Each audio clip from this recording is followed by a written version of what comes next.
give them a shot to do what?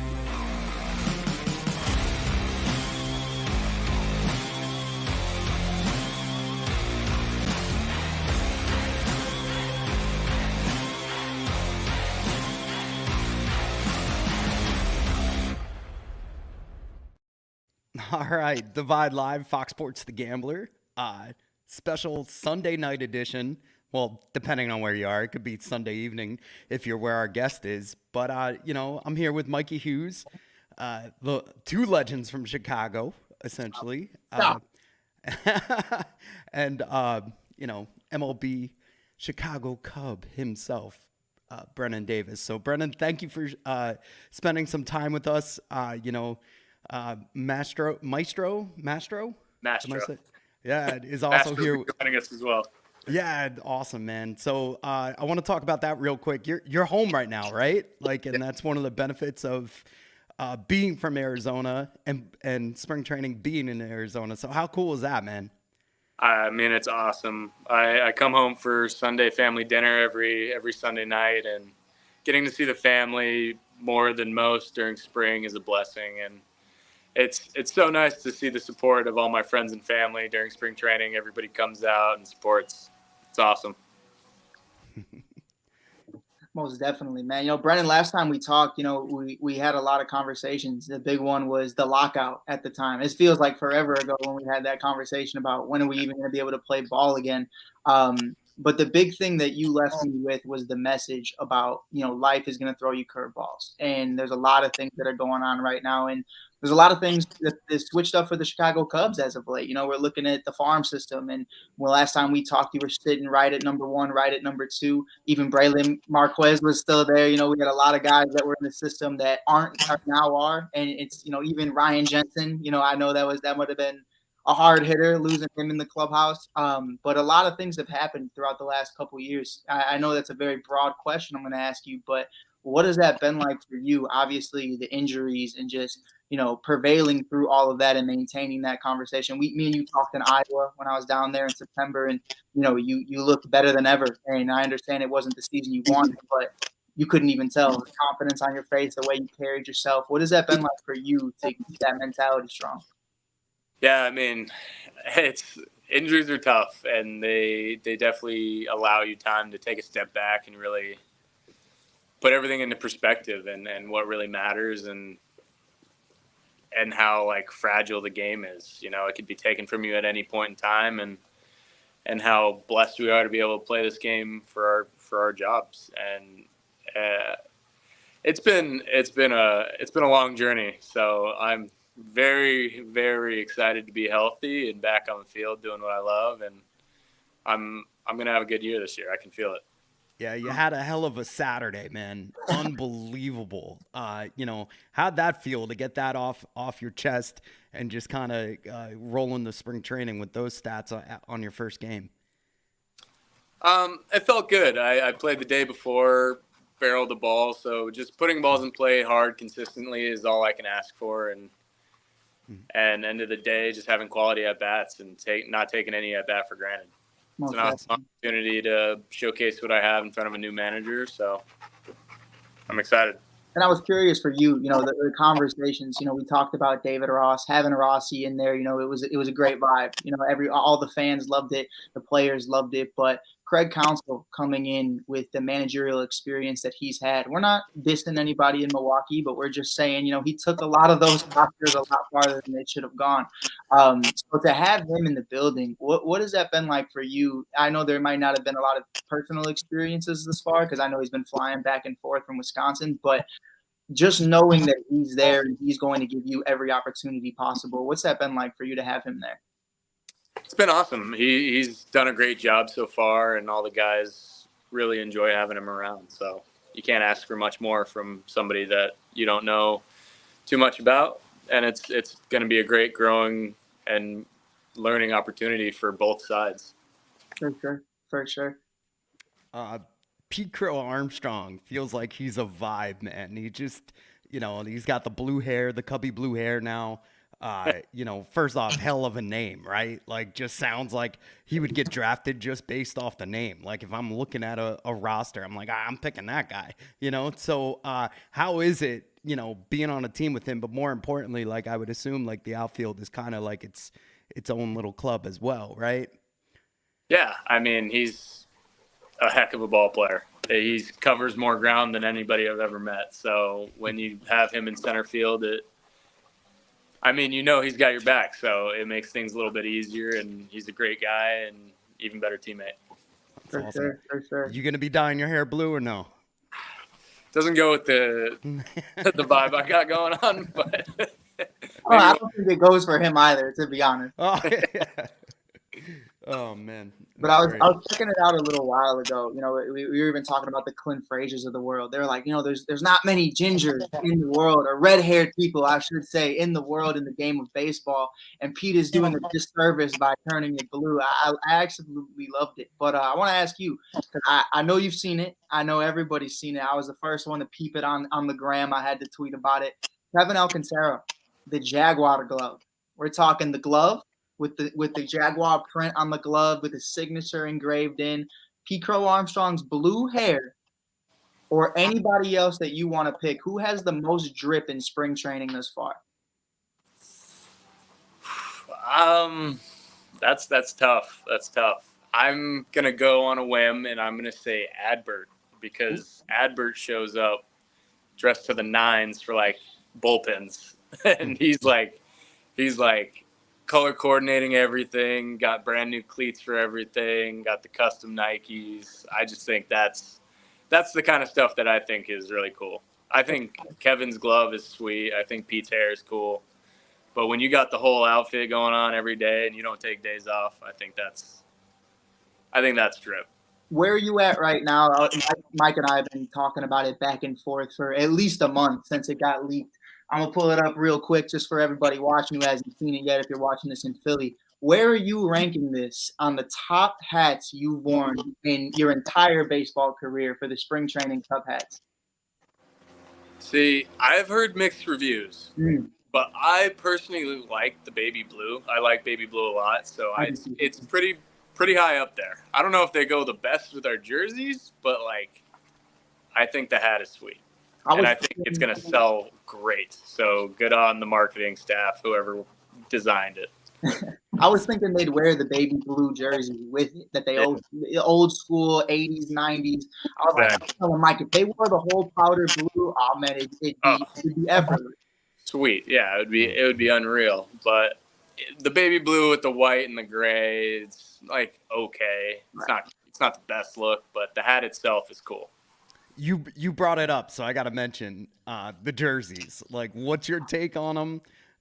Are the pants really see-through, or are they helping you hit home runs like you did on Saturday? Yeah, I mean they're comfy. I don't have a ton to say about the jerseys. They're a little see-through. Some of the stuff is a little not ideal, but at the same time, they're more comfortable than last year's. So I mean, there's give and take. I'm sure you can find fault in anything new.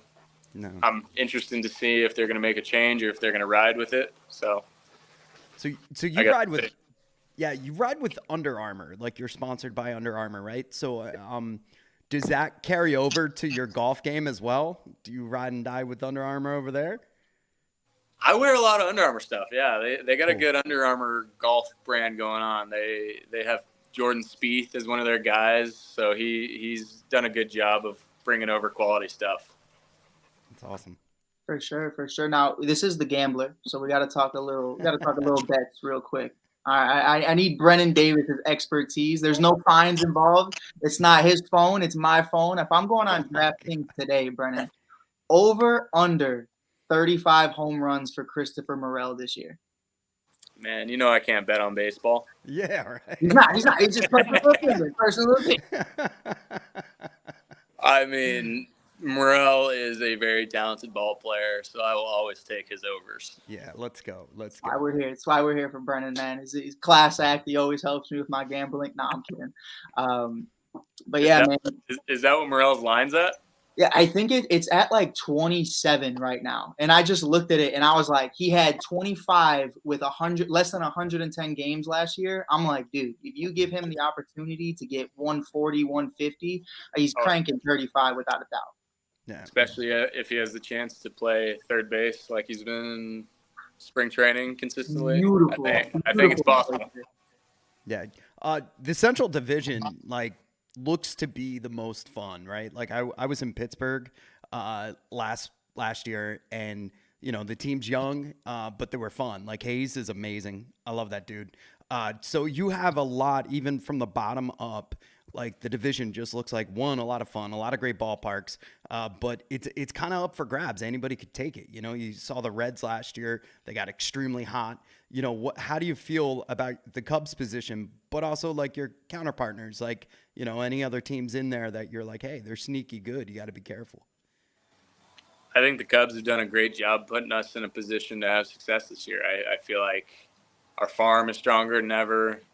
We're adding pieces at the big league level that are going to be impact players, and it's going to take a whole organization to win, and I feel like we're in a really good spot to do that. So I think we got a really good shot to get it done. For sure. And I know you've been able to kind of watch this happen because Mike brought up the Reds and me covering them in Des Moines and just, you know, understanding the Ellie De La Cruzes of the world. You've gotten a chance to see these guys come up. And I hate to give them their flowers. You know, I'm the worst at doing that. But I've just been watching these guys in their pipeline just continue to get better and better every single day. What has that been like for you to consistently see those guys in the minors and knowing that kind of every single team in the National League Central right now is kind of at a place to where everybody's evolving kind of at the same rate. And more times than not, where everybody's going to be making their debuts around 2024, 2025. Yeah, it's awesome. You play against guys for so many years. You almost become friends with them because you play them so often and like through different levels. So it's interesting to see how everybody's careers shake out. And I've always said nobody's journey is linear. So we'll see what 2024 has to offer. That first trip around the bases when you hit your first big league home run, like, how did that feel? Tell us the story behind that, and what did you do afterwards to celebrate? Are we talking about Saturday or what are we talking about? When I haven't debuted yet, but when I do hit my first big league debut or my big league home run, I will be. It'll be probably one of those things that keep you up at night because you're thinking about it and the emotions behind it. It's going to be pretty special. For sure. No, there's going to be a lot of them, but I know Mike's got a few more for you, but I'm really just at one place because I texted Mike at 2 a.m, losing my mind. I was up literally on the phone with my girlfriend, just having a conversation about nothing. What's your favorite colors? Little stuff like that. I see Jeff tweets it out. Lisa was right. I'm seeing that Cody Bellinger is back in a Chicago Cubs uniform. We heard Pete talk about it a little bit today about what it means for not only the clubhouse, but for all the outfielders of what he's been able to be as a leader. And I was wondering, for your personal opinion, what's it like having him in the clubhouse, and how has he helped you grow in any way if he has? Yeah, I mean, Cody Bellinger is a special talent. And just like the rest of the guys on the team, he meshes great. He brings great energy, and he works his butt off. He brings consistency, and he brings a level-headed guy that doesn't ride the wave. So like any time you can get around guys that are just even keeled and get the job done, are teammates that you want to be around. So the Cubs did a great job of being able to bring him back, and like I said, the Cubs are putting us in a position to win. For sure. Oh, man. But Brennen, you have no, like, I'm not one to talk numbers. You know I'm not that guy. But for it to go from 250 to 200 mil, and then I look at it in the morning and I go 80 mil. And obviously what I would do for even 5 mil right now in my life. But to see like Jed Cook has been trending all over. Let Jed Cook is all over Twitter right now. I mean, he's doing a phenomenal job right now. So my last question for you is really just to go from losing the core in 2021 when you and I talked about what that's been like. I talked with Wisdom about it, kind of about losing Javi and Rizzo and Brian and even Contreras and Schwarber, you know, and you get to this point now where it's like, hey, yo, Jed low-key had a plan, and it's all kind of come into fruition. So, the casual Cubs fans who said that we should have re-signed the entire core are kind of now eating their words and watching you guys continue to develop. So what has that been like for you, watching the Owen Caseys of the world, the James Triantoses of the world, just kind of come together? And what does it mean for you about what the future of Cubs baseball could look like with you and that involved as well? Yeah, like I said before, I mean, our farm system's the best it's ever been. I've been in the org for about 6 years, so I've seen a few layers of the org, and our minor league system had no depth 3-4 years ago, and what they were able to do by trading off some of those guys instead of re-signing them kind of sparked the farm system to be able to like have some life again and depth and some absolute studs, as everybody knows. So I think we're in a great spot. I think you're going to continue to see guys that you might not know about right now, but like we got really good development over here. So there's going to be guys that have breakout years, and you're going to be like, oh, now let's go ride this bandwagon type thing. But it's not really a bandwagon because we all know that they're good players. So, Right. So it's exciting to be around. It's exciting to see. You mentioned you're about to have a meal with your family every Sunday, family dinner. What's your go-to meal when you're away from your family? What's your absolute, like, no calories in question, like your go-to? I'm a meat guy. I like steak, so maybe like a steak, a veggie, Nice. something simple. All right. Yeah, nothing too much. And then my last question for you, because we like your favorite place to play. Like, and I know it could be a cliche, like that first game in Wrigley. I'm sure that's going to be extra special. But is there a city besides Chicago that you would like? Man, I can't wait to play there. I had a pre-draft workout at Petco Park, and I thought that was pretty sweet.